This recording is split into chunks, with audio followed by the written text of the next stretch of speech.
Bonjour la famille Duchesne, c'est un plaisir de vous avoir parmi nous aujourd'hui. C'est quand même assez rare qu'on a la chance de côtoyer une famille trigénérationnelle de fréquentation du collège. Donc justement, pour commencer un peu à apprendre à mieux vous connaître, je vous demanderais peut-être vous présenter et nommer un peu c'était quoi votre parcours au collège, votre programme d'études et ce que vous faites à titre de carrière en ce moment. Parfait, bien, ça me fait plaisir d'être ici. Louis Duchesne, donc moi je suis un diplômé 1996, alors j'ai fait mon cours collégial ici, j'ai fait un parcours en sciences humaines avec mathématiques. Après ça, j'ai étudié à McGill. Moi, ce qui m'a amené à suivre ce parcours-là aussi, c'est que j'ai eu le plaisir de jouer au football ici. Et aujourd'hui, je gagne ma vie. Je suis président dans une agence de communication marketing qui s'appelle Cossette, donc qui est une agence qui œuvre partout au Canada. Et donc ici, là, c'est moins la perspective de carrière, Ouais, plus un peu ton programme d'études. c'est ça, parce que la carrière, c'est encore en questionnement. Et si on n'est pas rendu là, à suivre. À suivre. Expérience. Super. Et pour vous? Ben moi, c'est un peu plus long comme histoire. Nous, c'était un peu comme le secondaire, les 6 années de secondaire. Et puis, je n'avais pas eu trop le choix de venir ici, vu que mon frère était déjà ici. Mais ce qui m'avait attiré, c'était l'aspect sport. Parce que quand mon frère était là, moi j'étais à l'école primaire, j'allais voir le football au Parc Jarry, parce qu'il n'y avait pas de stade, il n'y avait pas rien ici. Et évidemment, moi, j'avais dit à mes parents, j'allais à un collège où je peux faire un peu d'activité sportive. À l'époque, on passait des examens d'entrée. J'étais allé à Brébeuf, au Collège Saint-Viateur, au Collège des Eudis, ainsi de suite. Mais c'est finalement ici que je suis arrivé. J'ai eu 3 enfants, 3 garçons, qui, les 3 sont passés par ici. Et puis, il y en a un qui est passé par un autre cégep avant de venir ici. En tout cas, il y a eu toutes sortes de parcours. Des parcours différents. Est-ce que vous pourriez me parler d'un cours ou d'un enseignant, justement, qui a marqué votre passage au collège ou un enseignant que tu as actuellement aussi? Bien, moi, je vous parlerai de l'abbé Gérard Marchand. C'était l'aumônier un peu de la politique du collège. Et moi, autrement dit, il nous montrait comment faire une proposition, passer au vote, comment faire une proposition. C'était vraiment, c'était une sorte de philosophe, l'abbé Marchand, qui était, on l'appelait le père Marchand, tu vois, on ne l'appelait pas l'abbé, c'était un personnage qui est resté. Et au point de vue laïque, un personnage qui était assez particulier, c'était M. Burel, André Burel, et lui avait une maîtrise, peut-être un doctorat en philosophie, mais on a appris avec le temps que pendant ses études, il était ami avec Pierre-Éliott Trudeau.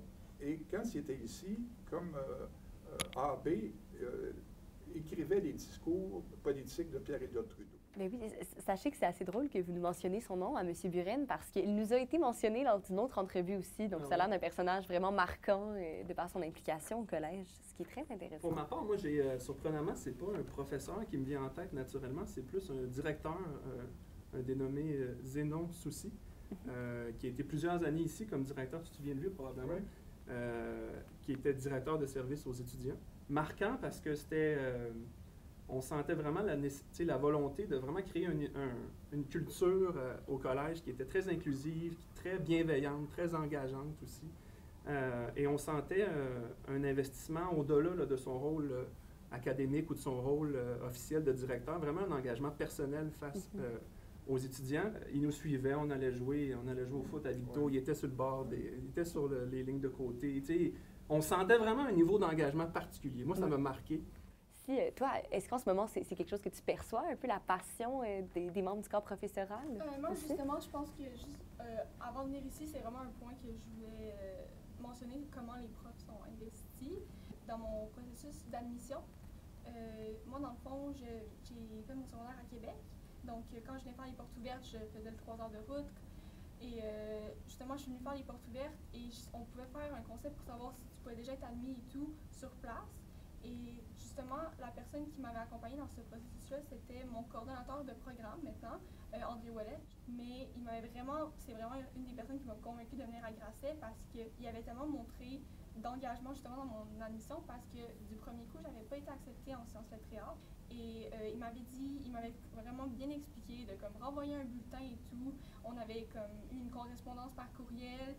comme on peut voir, je suis en T'es sciences là. sociales, T'es là. ça va bien. Mais ce qu'elle ne Exact. sait pas, c'est que moi, j'avais envoyé une lettre à la direction que Avec une enveloppe brune. C'est- que je continue à cotiser. Ah, ouais, c'est ça. Ah, Comme c'est j'ai ça accepté, aussi. ça va te faire Mais la lignée des Duchesne ne Ouais, pouvait pas se exactement. terminer aussi rapidement. là, c'est Mais tu sais, bien. Eve a choisi son cégep de façon complètement volontaire. Dans son cas, c'est intéressant parce qu'elle venait de Québec, donc c'est une expérience de vie Mhm. de venir aussi déménager à Montréal. Mais j'avoue que j'ai une certaine fierté quand même de pouvoir voir ma fille Eve ou étudie au collège où moi je suis passé, puis même mon père puis mes frères précédemment. Fait que sans aller dans la tradition ou dans l'obligation d'un parcours à Grasset, c'est agréable quand même de Ben pouvoir, oui. de pouvoir témoigner de ça. Et justement, je me demandais, est-ce que ce serait possible pour vous de nous partager une anecdote qui vous revient en mémoire à propos de votre passage à Grasset ou une anecdote que tu as vécue dans les 2 dernières semaines? Ça peut être ça aussi, là. Moi, j'en ai une qui me vient en tête, puis je te laisse aller après. Donc, c'est ça, je l'ai dit précédemment. Moi, j'ai joué au football ici, j'étais un porteur de ballon, fait que j'étais peut-être très stéréotypé dans ce type-là du sportif. Puis j'assume à plein. Mais l'anecdote, c'est que j'ai fait mon cours de français-théâtre à ma 3e session, 4e session. Et puis, donc, j'ai eu un rôle important dans la pièce de théâtre. Puis on a joué La Cage aux folles. Et l'anecdote est la suivante, c'est que, donc, j'étais un des parents, un des membres du couple, je ne sais pas si ceux qui sont familiers Oui. avec la pièce ou le film.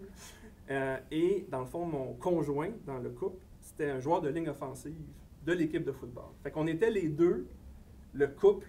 Je me souviens, on avait mis des affiches partout dans le collège pour vendre des billets, pour venir voir les représentations.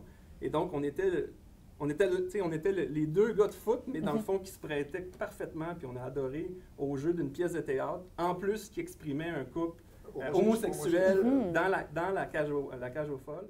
Déconstruire l'hétéronormativité, Absolument. une pièce de théâtre à la fois, Exact, comme on dit. exact. La Ouais. culture. Moi, c'est ça, je suis en train de vivre mon cours de théâtre. Puis justement, Ouais. je parle à des gens qui sont pas à Grasset, puis c'est quand même un peu unique à Grasset, j'ai l'impression, le cours de théâtre. Puis je trouve ça tellement amusant. Puis comme ça vient vraiment mettre comme une petite pépite à travers, là, comme, tu sais, ça vient faire une autre approche du français complètement que comme de rédiger La un grammaire, texte ouais. pour le ministère et tout. Fait que honnêtement, je pense que tout le monde a une anecdote de son cours de français de Ouais, théâtre. probablement. Ah, bien sûr, Ouais. bien sûr. Pour votre part? Mettons anecdote, moi, c'était la politique étudiante, c'est que je vous ai parlé tout à l'heure de l'abbé Marchand, le père Marchand, qui, avec la direction du collège, a finalement voulu qu'il y ait des élections au collège. Autrement dit, sur les 8 ans, mais c'était surtout ouvert pour que tous les élèves puissent voter. Fait qu'il y a eu une campagne électorale avec 2 groupes distincts. Et puis moi, j'ai été élu président du collège. Et ceux qui me supportaient, c'était des gens qui étaient des acteurs genre Yves Corbeil. Oui. Mon cousin Delorme était dans la classe de Corbeil. Eux étaient mes organisateurs. Puis finalement, je m'étais faufilé comme strictement pour jouer un peu, jouer la politique. Jouer la politique. Mais ma mère, surtout, n'était pas très en faveur de ça. Là, Ah non? Non, parce que ma mère était assez rigide. Mon père lui était ouvert à tout. C'était une sorte de poète, tout ça. Ma mère, quand elle a su que je me présentais en politique au collège, que j'étais là pour étudier, non pas pour faire ça. Ah, elle pensait que ça allait vous perturber un petit peu, là. Moi, quand je regardais un peu, j'essayais de trouver comme mon père ou mon grand-père sur les corps de graduation dans le mur. Puis on a comme Robert Duchesne, président. Écoute, ça fait... J'adore. Je dirais que c'est le fun aujourd'hui de pouvoir se retrouver, puis c'était le fun de pouvoir avoir une certaine complicité par rapport à l'établissement d'enseignement qu'on a côtoyé à l'époque. Fait que, Très intéressant. Mais écoutez, merci beaucoup pour cette entrevue. C'était particulièrement intéressant. Et au plaisir de voir qui sait si la lignée du chêne va se perpétuer par la suite. Aucune pression, mais écoute, on ne sait jamais.